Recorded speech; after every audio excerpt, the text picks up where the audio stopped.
ตอดแล้วลากไปแล้ววัดว้าว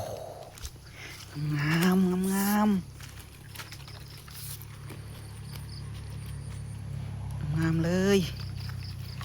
แต้มที่2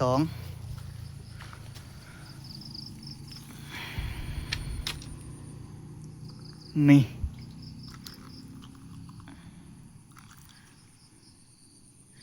งามเลยตัวนี้งามกว่าตัวแรกอีก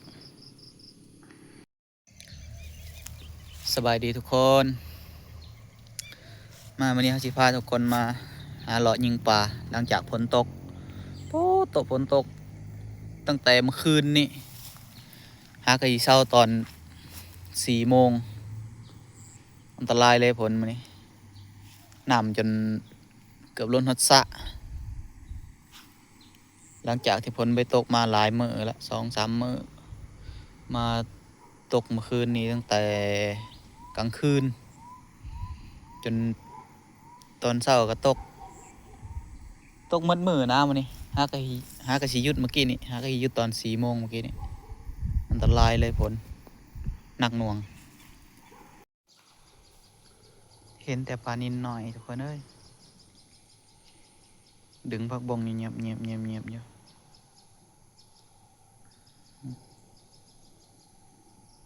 แต่ปลานิลหน่อย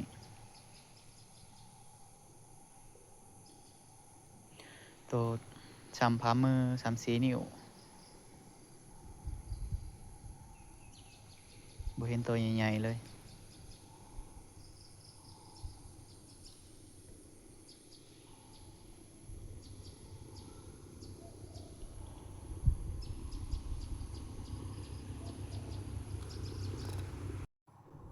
มีแต่ปลาขอน้อย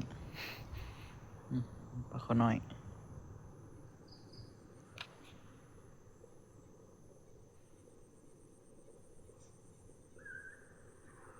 ฝนตกน้ำหลายคิดว่าเพิ่นสิหาวน้ำซั่นเนาะตัวเพิ่นก็ปลาขอน้อยบ่เห็นปานใด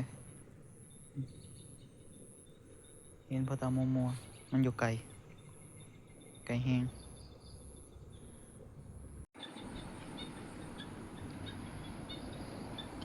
เปลี่ยนแผนกันดีกว่าทุกคนบ่คือดอกรอยิงปลานี่เขาคิดว่าฝนตกแล้ว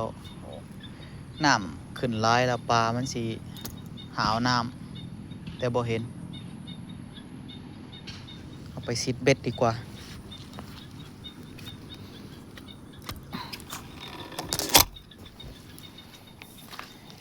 ดีที่เราถือเบ็ดมานำ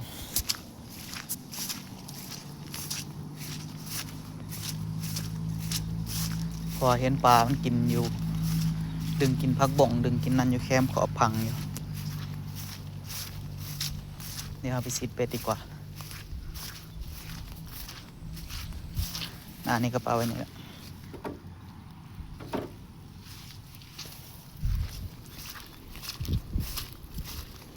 นี่เอาถือเบ็ดมานำอยู่เดี๋ยวเอาไปซิดเบ็ดดีกว่าเพื่อได้จากตัว2 ตัวซิดเบ็ดกันดีกว่าทุกคนโอ้ยน้ำก็คือเป็นอย่างสิน้ำมันไหลลงบ่รัวจังเลยก็เป็นอย่างสิซิดเบ็ดดีกว่าเพื่อได้จากตัวจากใดหาจับยิงปลาบ่คือละ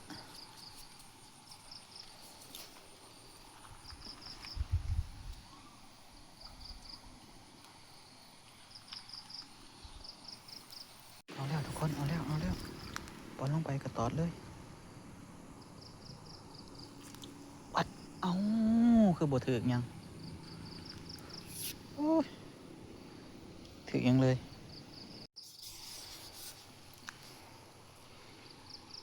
ไปน้ำก็บ่ค่อยดีกันเลยน้ำมันไหลลงบ่รัวจังเลย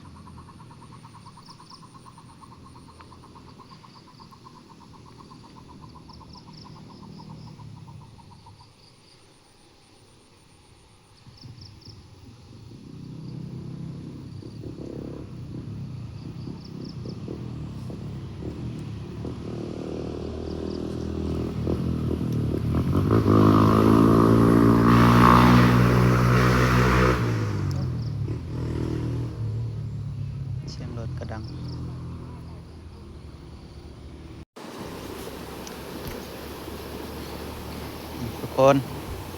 ไปแล้วปลานินมันหมาน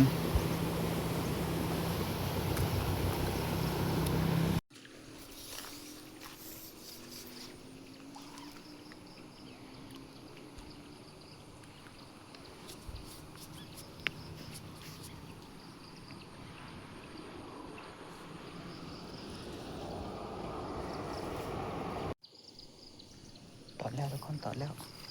ลากไปแล้วลากไปแล้ววัดอุ้ยว้าวงามงามงามงามเลยแต้มที่สอง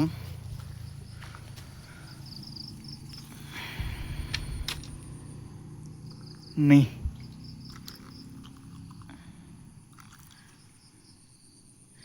งามเลยตัวนี้งามกว่าตัวแรกอีกเอาเก็บ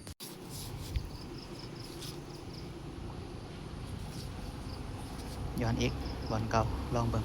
ใกล้ๆบอลเก่า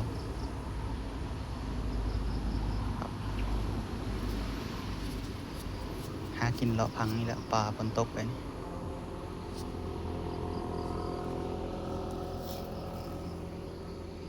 ดึงอีกแล้วทุกคนดึงอีกแล้วดึงอีกแล้ววัดเอ้าถือว่ามันจะเหงื่อขึ้นมาปลาบ่ขึ้นมาเอาไหม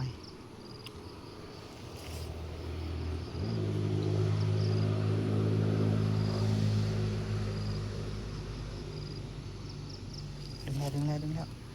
วัดนักนักงามอยู่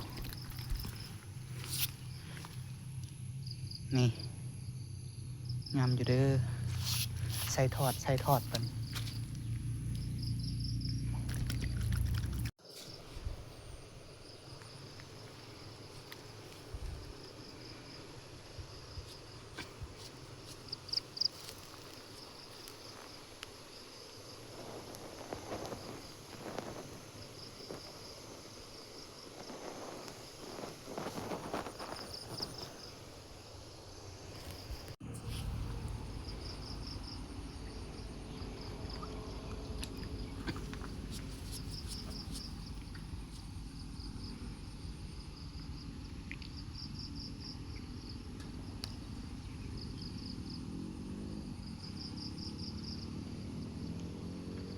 ดึงแล้วทุกคนดึงแล้วดึงแล้วดึงแล้วดึงแล้วไปแล้วปลาหน่อยบ่ดึงจังสิ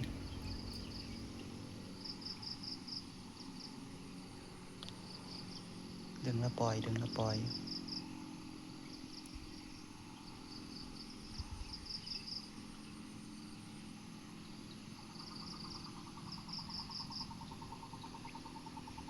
วัดมึงบ่อถือใส่เป็นปลาน้อย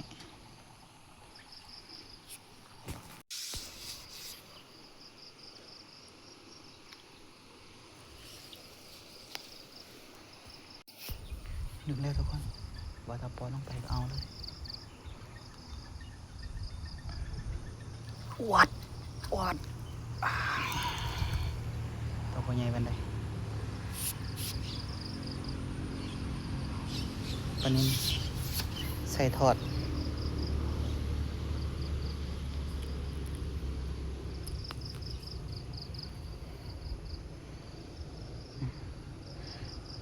น้อยเกินจมปล่อย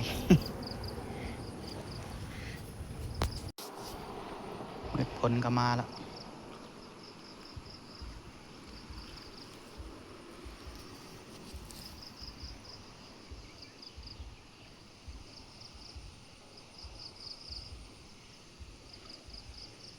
ปอนลงไปก็ตอดเลยแต่เบิ่งทรงก็จะเป็นปลานิดหน่อยตอดจังสิดึงแล้วทุกคนจมแล้วจมลงไปแล้ว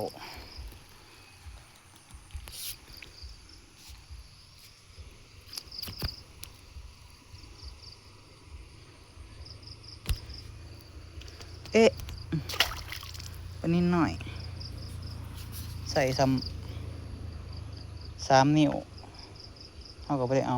มันหน่อยเกินเอาแต่โตสีใหญ่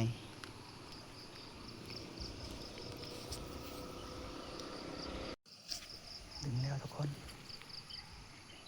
ว่าถ้าปล่อยลงไปก็ดึงเลยวัดโอ้ยหลุดเสียดายจังเลย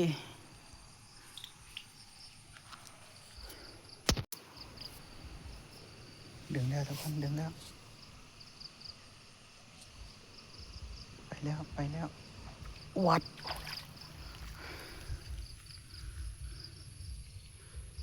นี่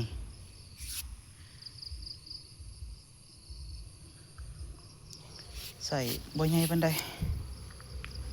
3 นิ้ว4 นิ้วตอนแล้วทุกคนตอนแล้ววัดโอ้หนักตัวนี้เฮ้ย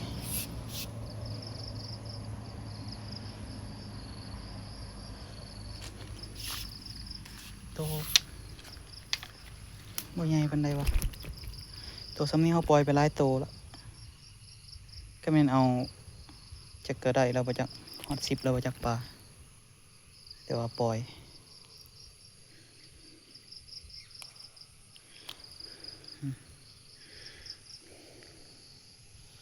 มันน้อยซ้ำ4 นิ้ว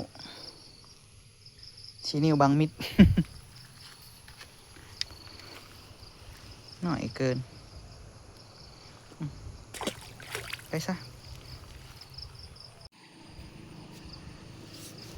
ต่ออีกแล้วทุกคนแต่เบิ่งทรงก็สิเป็นปลาน้อยนั่นแหละ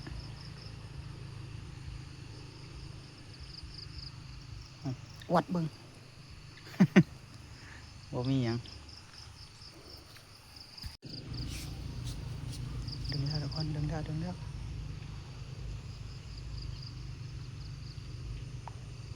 วัดเบิ่ง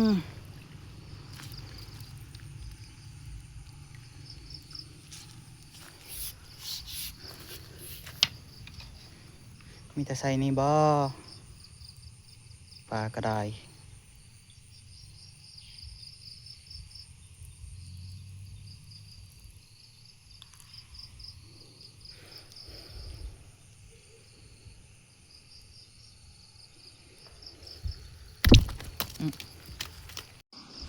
เอาแล้วทุกคนดึงแล้ว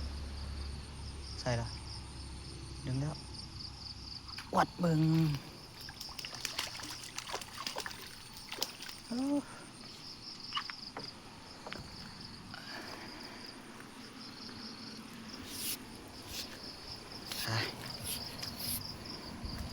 สำคัญกับตัวเมื่อกี้นี่ทุกคนใส่4 นิ้วใส่บ่ใหญ่ปานใด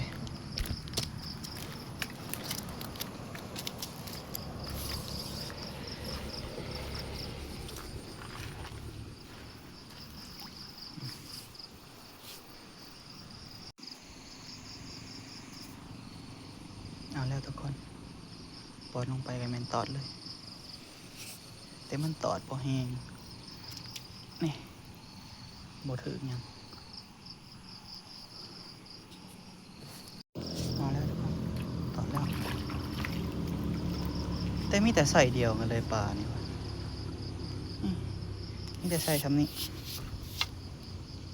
ใช่บ่ใหญ่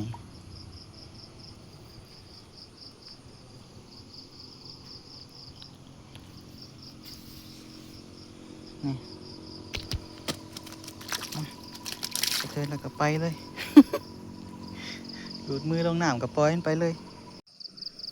ดึงแล้วทุกคนวัดอึ๊บจังได้ตัวนี้คืออยู่จังสิ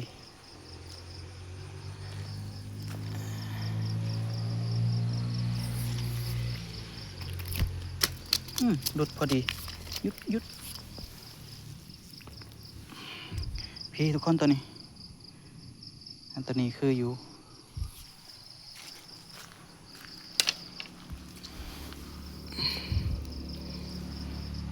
แต่ว่าตัวน้อยนี่เขาสิปล่อยไ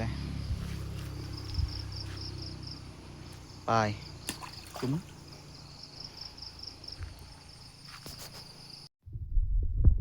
สรุปผลงานทุกคนปลาหันถือลายอยู่แต่ว่าเขาเอาแต่4 ตัวนี่เพราะว่า4 ตัวนี่มันสีใหญ่ๆไงไก่หันเอาปล่อยไปหมดปลาถือได้อยู่ประมาณ10 ปลายตัวถือแล้วเขาก็ปล่อยถือแล้วก็ปล่อยเพราะว่ามันตัวน้อยสามตัวนี้คืออยู่ใหญ่แน่ตัวนี้รุ่น3 ตัวโล4 ตัวโลใครอยู่เอาทุกคนคลิปนี้วิดีโอนี้ก็จะจบเพียงซ้ำนี้คลิปหน้าวิดีโอหน้าพอกันไหมขอบใจทุกคนที่เข้ามาให้เกียรติติดตามเลยครับส้มบ๊ายบาย